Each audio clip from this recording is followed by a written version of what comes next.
Nagpapasalamat po ako na naman isang manig na tumindig, mga kababayan ko, para pangalanan itong si Romualdez at Salvi ko sa kanilang mga heavy luggage. Ito ay isang malaking testigo na kung saan mga kababayan ay makapatay dito. Kaya kailangan po natin protektahan at suportahan. Nananawagan din po ako sa mga kasamahan pa ni Master Sergeant Gutesa na lumabas din at ituro nila, sabihin nila kung ano ang nalalaman nila sa korupsyon na nangyayari sa ating gobyerno. Marami na po nahihirapan, mga kababayan ko. Hindi lamang po kami dito sa Metro Manila. Yung mga kababayan po natin sa Luzon, sa Visayas, sa Mindanao, yung mga kababayan nating binabaha, hirap na. Yung iba hindi na po makapunta rito dahil paano pa makakapunta kung yung bahay po nila ay inanod na. Subalit sa kabila po nun, mga kababayan, punong-puno ang bulsa ng mga magnanakaw sa gobyerno. Yan po ang ating ipinaglalaban, kaya hindi po tayo titigil. Hindi po tayo aalis dito hanggang hindi napapanagot ang mga korap na politiko, lalong-lalo na po itong si Bongbong Marcos. Hindi po pwedeng sabihin ni Bongbong Marcos na wala siyang alam dyan. Hindi siya pwedeng maghugas ng kamay dahil siya ang pumipirma sa budget. Hindi rin, mga kababayan ko, dapat mawala sa listahan itong si Mr. Speaker Romualdez.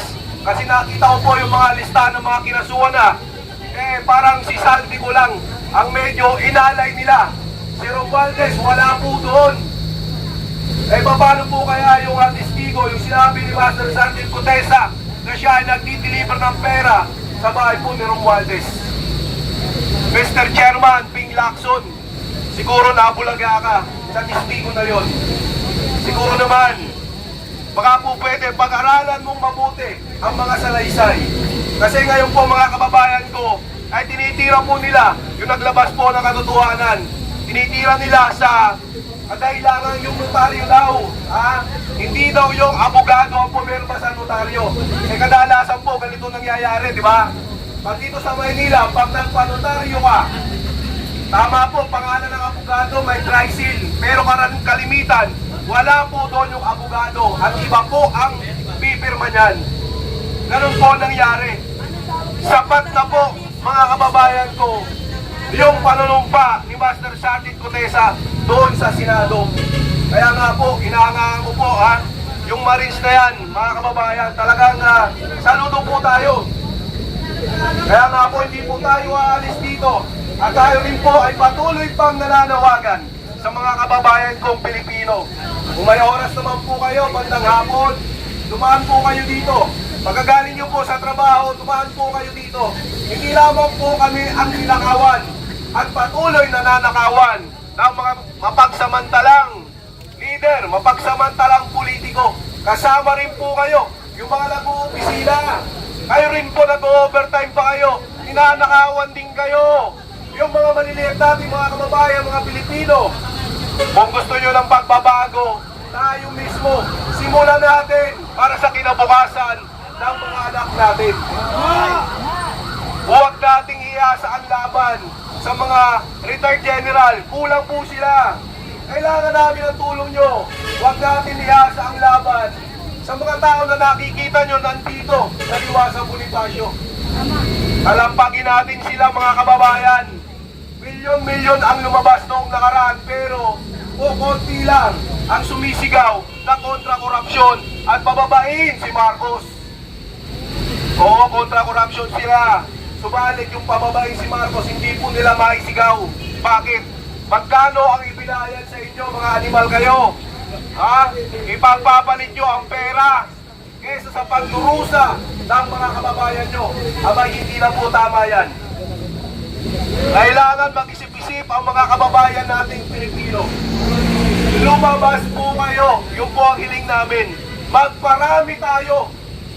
Hindi po natin po pwedeng tawagin lamang ang AFP na suportahan tayo, mga tao. Kailangan po makita nila na marami tayo, mga kababayan. Yung po ang katotohanan dyan. Kung gusto nyong lumabas at wakasan itong korupsyon, magpadami tayo. Dito nga lamang po, araw-araw po tayo nananawagan Pero, konti po yung nakakarating. Dinadaanan lang kami nung iba. Andito lang po kami sa Liwangan Bonifacio. Naghihintay lamang po kami sa inyo. Wakasan natin ang pagnanakaw sa gobyerno. Uulit-ulitin po nila yan hanggat wala po tayong napapanagot. Natandaan nyo po yan. Uulit-ulitin po nila hanggang wala po tayong napapanagot na ipapakulong. Tayo mismo ang magpakulong sa mga politikong magnanakaw at kurap na mismong ang kinabukasan ng ating mga anak ay ninanakaw ng mga animal. Mga kababayan, muli, yung panawagan namin ay tuloy-tuloy. Hindi po kami aalis dito. Hindi po aalis yung mga tao nandito at patuloy po itong dadami at madadagdagan pa. Dahil sawang-sawa na po ang mga kababayan nating Pilipino. Sawang-sawa na sa korupsyon. Anong gagawin natin? Kumilos tayo. Samahan nyo kami. Ha? Eto, panoorin nyo yung mga vloggers natin na nandito. Diba? Huwag lang tayong matapang dyan sa mga chat box. Ang laban po ngayon mga kababayan, nandito ko sa kalsada. Dadali natin sa kalsada yung laban. Laban para mapagrisan ito si Bongbong Marcos, mapanagot ang mga kawatan sa gobyerno. Lumabas po kayo. Huwag lang tayong matapang dyan sa chat box na yan. No? At sa mga trolls naman, masaya ba kayo na pinapakain nyo? Ha? Ang pinapakain nyo sa pamilya nyo ay galing sa mga magnanakaw na politiko. Hanggang kailan kayo matatauhan? Hanggang kailan kayo gigising? Muli magsama-sama po tayo mga kababayan. Simula pa lamang ng laban na ito. Mahaba po at ang tagumpay hindi po yung basta-basta makukuha ng isang araw, 2 araw, 3 araw. Kunting panahon na lamang po ang nakikita ko at magtatagumpay po ang laban natin. Magsama-sama tayo. Magtulungan tayo para sa kinabukasan ng mga anak natin. Tulungan natin ang bawat isa. Panagutin ang mga kurap. Siguro po nagtataka kayo mga kababayan ko. Yung mga senador na nabanggit po nila ay kinasuhan na. Pero yung mga nakaraang congressman, doon po sa hearing ng mga diskaya, hindi po nila, wala pa pong kaso.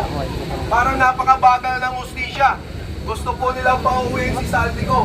Pero may nabalitaan na po ba kayo na hinold na yung passport niya? Nabalitaan na ba kayo? O wala po talaga mangyayari. At ang isa po sa pinakamaganda pa na nangyari ngayon, yung kay Mayor Magalong, di po ba? Nag-resign na siya doon sa umalis na agad. Dahil si Mayor Magalong mga kababayan, ayaw niyang masira yung kanyang kredibilidad. Hindi siya po pwedeng diktahan. Sa nangyayari po kasi ngayon mga kababayan ko, dyan sa hearing, sa Senado, mukhang hindi po maganda yung tinatakbo. No? Kasi eto nga po, yung testigo ni Senator Marcoleta, mukhang gusto pa nilang pasinungalingan. Ganyan po kahirap ang laban natin. Kung sino yung nagsasabi ng totoo, gagawa at gagawa sila ng paraan. Gagawa at gagawa sila ng dahilan para hindi mapaniwalaan. Ganyan po katindi. Kaya nga po muli, lumaban tayo sa korupsyon. Yung po ang aking panawagan sa inyo. Wala na po tayong magagawa sa panahon ngayon. Pakikibaka sa lansangan. Tutulan natin ang korupsyon, ipakulong natin ang mga korap na politiko. Pag-resignin natin si Marcos dahil siya lahat ang punot dulo ng nakawan dito sa bansa natin. Muli, hanggang dito na lamang. Magandang gabi sa inyong lahat bilang isang Pilipino. Mabuhay po tayo. Isang malakas na bagsak. Marcos, resign! Isa pa, Marcos, resign! Kaya magandang gabi po muli sa inyo mga kababayan. Salamat.